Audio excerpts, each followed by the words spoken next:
Ya, Assalamualaikum warahmatullahi wabarakatuh. Di video kali ini kita akan belajar tentang pemodelan perangkat lunak. Kira-kira apa itu pemodelan perangkat lunak dan apa, mengapa dan bagaimana?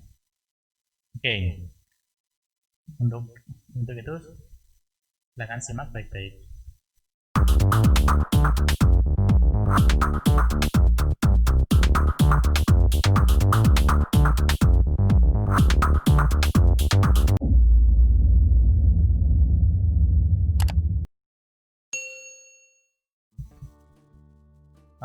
Yang pertama dari pengertiannya dulu. Pemodelan perangkat lunak adalah disiplin ilmu untuk mempelajari bentuk-bentuk pemodelan perangkat lunak yang digunakan sebagai bagian dari tahapan pengembangan perangkat lunak secara terstruktur dan berorientasi objek. Jadi ada dua tipe ya, ada yang terstruktur dan berorientasi objek. Ini nanti akan kita bahas secara detail, tapi untuk di video kali ini saya hanya membahas tentang pemodelan perangkat lunak secara globalnya aja dulu. Jadi sebelum kalian belajar, kalian tahu apa yang akan kalian pelajari. Nah, kenapa kita harus mempelajari pemodelan perangkat lunak?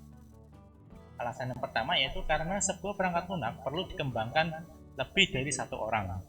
Sebenarnya bisa sih, cuma untuk satu orang, tapi nanti effortnya akan lebih tinggi dan mungkin targetnya tidak sesuai dengan yang diinginkan.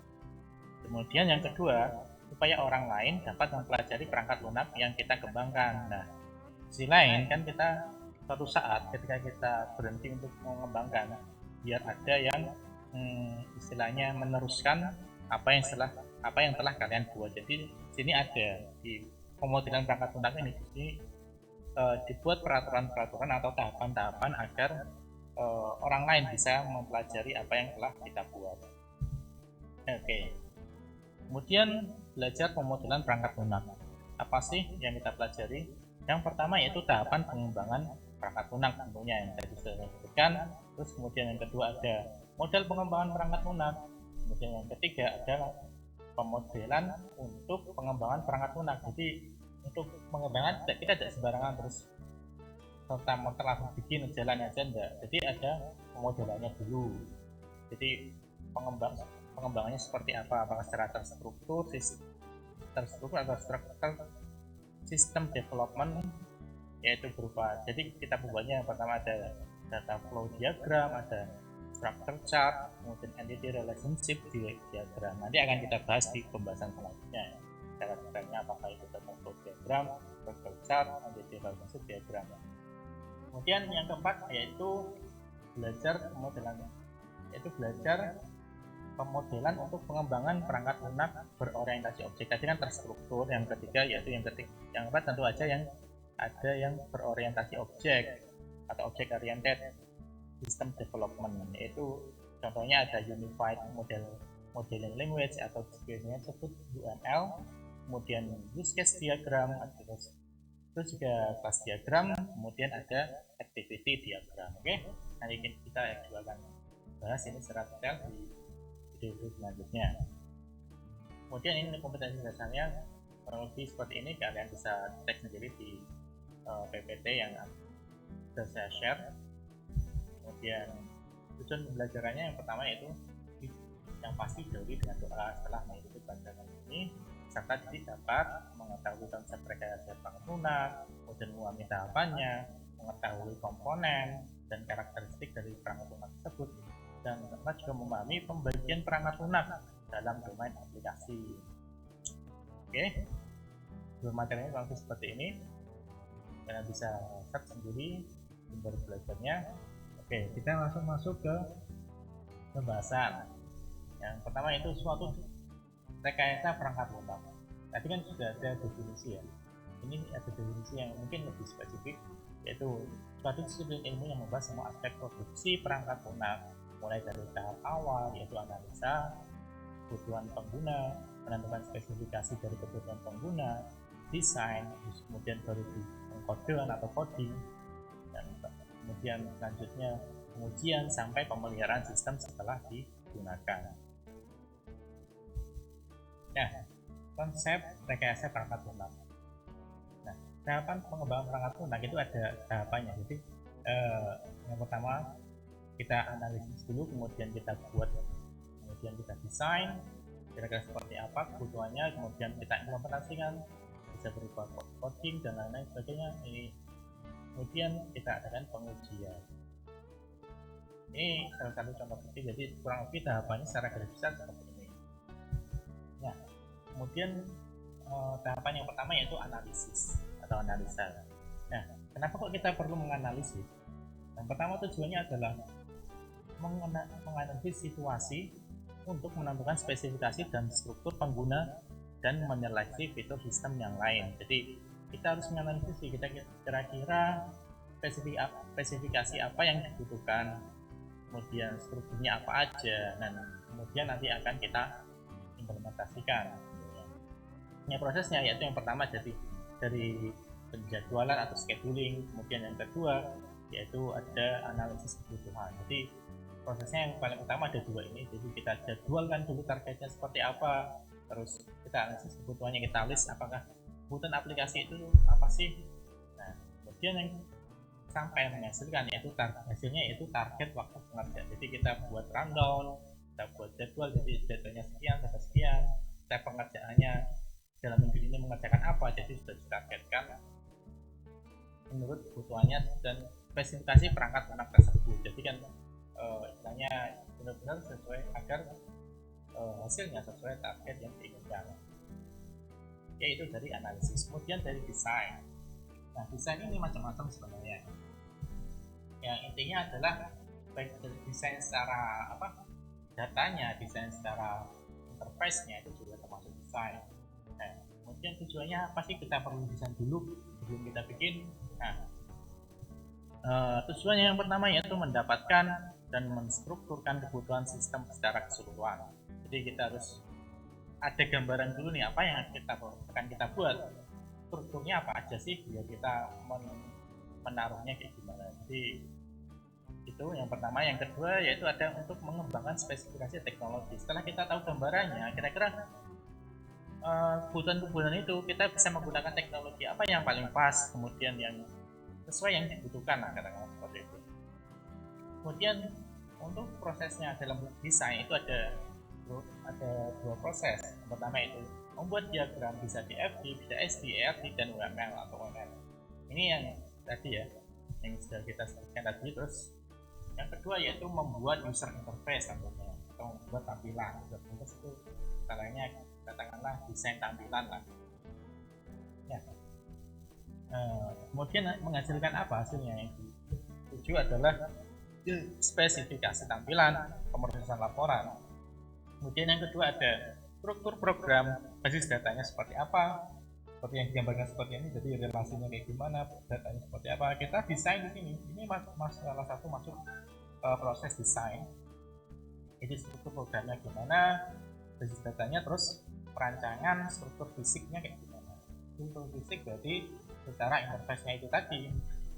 Nah, jelas ya itu dari segi desain.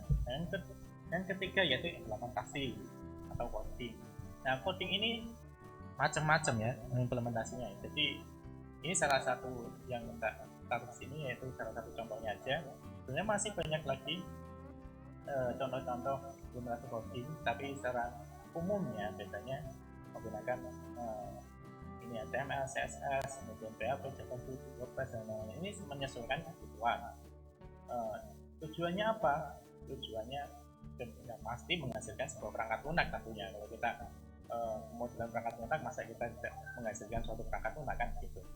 Terus prosesnya seperti apa? Prosesnya yaitu yang dimaksud coding atau implementasinya yaitu menulis program, membuat basis data, menginstal, dan menguji. Jadi istilahnya tadi kita bisa mendesain, kayak katakanlah kita sudah membuat, kita sudah merancang, kita bisa mengukur dan sebagainya. Tinggal kita membangunnya, kita mulai menaruh semen, naruh beton dan sebagainya, itu maksudnya dalam codingnya atau implementasinya. Kemudian hasilnya apa? Hasilnya tentu saja program dan dokumentasi. Ini yang penting, dokumentasi yaitu untuk ketika kita bikin katakanlah membuat suatu coding, jadi kita dokumentasikan ini aku nulis script ini itu fungsinya untuk apa sih, fungsi ini tuh script ini tuh fungsinya untuk apa dan sebagainya. Jadi semua ketika orang lain mau meneruskan, dia akan tahu semua yang kita maksudkan dalam script tersebut. Nah ini contohnya. Nah ini jadi kadang-kadang kita buat website ya. Jadi setiap apa yang kita buat kita dokumentasikan atau kita kasih penjelasan. Nanti kita bahas secara detail seperti apa. Jadi ini ada HTML, CSS, PHP dan sebagainya. Ini ada WordPress adalah salah satu CMS ya. Jadi lebih simpel, kita tidak perlu tulis dari awal, sudah ada template dan sebagainya. Kemudian untuk version control with Git, jadi ada yang namanya Git ini untuk kerja kelompok, katakanlah untuk pengembangan, tapi kita bersama-sama dengan orang dengan satu tim. Jadi kan kita membutuhkan suatu platform agar kita bisa bekerja sama. Nah ini yaitu ada menggunakan Git. Nanti akan saya jelaskan di video-video selanjutnya dan saya bahas secara detail. Kemudian tahap pengujian atau testing. Nah tahap pengujian ini secara garis besar itu dibagi menjadi dua, ada black box, ada white box. Jadi apa sih bedanya black box dan white box? Kalau kalian mendengar kata black box pasti tahu yang ya apa? Yang ada di pesawat. Kalau di kecelakaan itu yang biasanya kan yang dicari adalah black boxnya. Black boxnya gimana sih? Jadi kita kurang lebih konsepnya sama seperti black box yang ada di pesawat seperti itu, di pesawat itu. Jadi kalau pengujian black box itu dia tidak peduli di dalamnya kayak gimana, yang penting ketika aku menginput seperti ini, ketika aku menginput A, hasilnya harus B. Berarti kan ini kita nggak mempeduliin yang ada di selama prosesnya, apakah nanti dia akan A tambah B tambah C tambah C dikali Z dan sebagainya sehingga menghasilkan B, katakanlah seperti itu. Nah itu berarti kita tidak mempedulikan prosesnya, yang penting ketika aku input ini hasilnya harus ini. Ketika kita melakukan pengujian black box, berarti ketika sudah sesuai berarti itu dikatakan sudah berhasil. Kemudian kalau white box kita menguji fungsi-fungsi dari coding yang kita buat. Jadi kita benar-benar mendetailkan secara fungsinya. Ini digambarkan yaitu suatu prosesnya, kita benar-benar kita uji secara detail apakah terjadi suatu bug di sini atau enggak. Ini namanya white box. Jadi kita benar-benar secara detailnya dari input prosesnya gimana, ini benar-benar secara detail. Nah, sehingga menghasilkan output yang benar juga. Tapi kalau tadi kan tidak mempedulikan proses, kalau sekarang mempedulikan proses secara sederhana seperti itu. Kemudian tujuannya apa kok kita perlu pengujian seperti ini sih? Kenapa nggak langsung digunakan aja? Ya, tujuannya itu yang pertama untuk mendapatkan informasi mengenai kualitas perangkat lunak tentunya. Kemudian yang kedua untuk memeriksa bug dan error.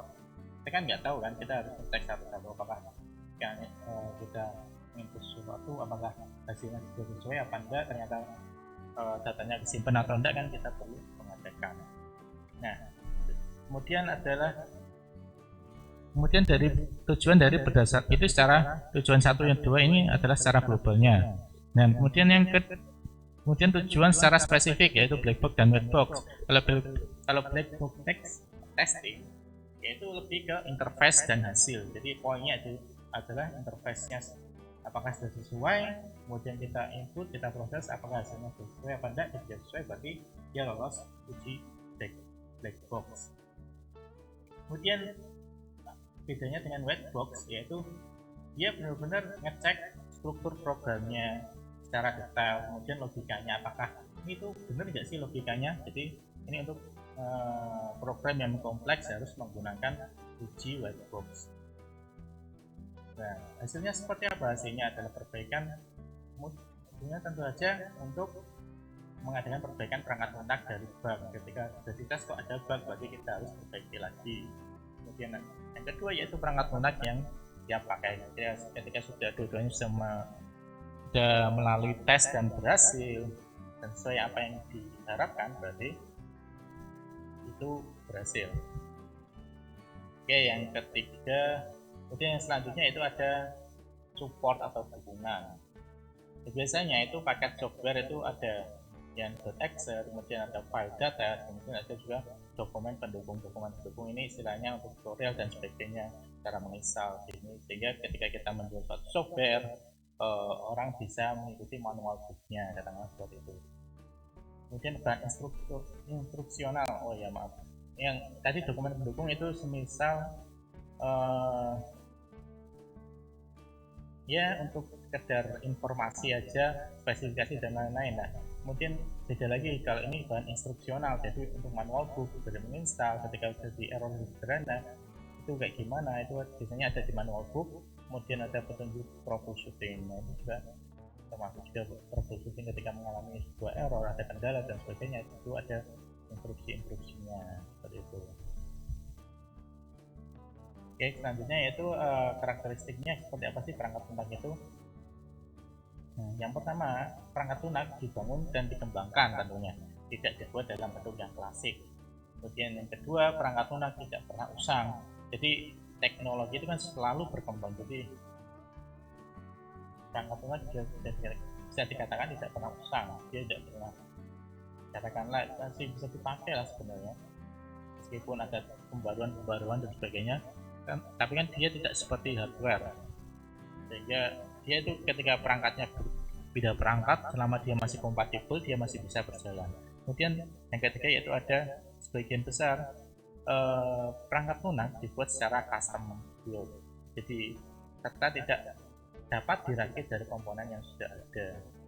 Jadi biasanya itu benar-benar di custom, benar-benar dibuat, ditulis kodenya baris per baris, itu jauh lebih baik. Jadi tidak secara tiba-tiba dipasang, katakanlah kita membuat robot, kita sudah ada kepalanya, kita sudah ada tangannya, itu juga bisa sebenarnya, tapi tidak, istilahnya tetap performanya lebih bagus yang kita buat dari benar-benar dari satu baris ke baris, nanti seperti itu. Kemudian ada macam-macam perangkat lunak berdasarkan domain aplikasi. Yang pertama ada sistem software, jadi kita ada software yang base-nya adalah sistem, kemudian rintisan software, kemudian business software, engineering, dan scientific software. Ini embedded software, terus personal computer software, ada web based software, kemudian ada artificial intelligence software. Ini nanti biasanya ada, ini yang saya contohkan ada 8, tapi mungkin ada juga yang lain-lain, jadi mungkin kalau ada tambahan bisa komen aja langsung di bawah. Nah, intinya ini adalah salah satu istilahnya domainnya, berarti menurut kegunaannya ya. Jadi sistem itu berarti kegunaannya sistem, kemudian bisnis untuk software yang bidang bisnis, kemudian ada personal komputer, jadi kayak aplikasi yang ada di komputer kalian, dan web based software itu berarti aplikasi web, jadi yang bisa dibuka di browser. Kemudian ada juga artificial intelligence software, jadi software yang mempunyai kecerdasan tersendiri. Oke, kurang lebih seperti itu untuk pengertian atau pengenalan tentang rekayasa pemodelan perangkat lunak bagian pertama. Oke, nanti masih ada lanjutannya sebenarnya untuk yang part yang kedua, nanti bisa ditonton di video berikutnya. Oke, terima kasih. Cukup sekian. Apabila ada pertanyaan bisa langsung ditanyakan kepada saya ataupun bisa di komentar. Terima kasih. Wassalamualaikum warahmatullahi wabarakatuh.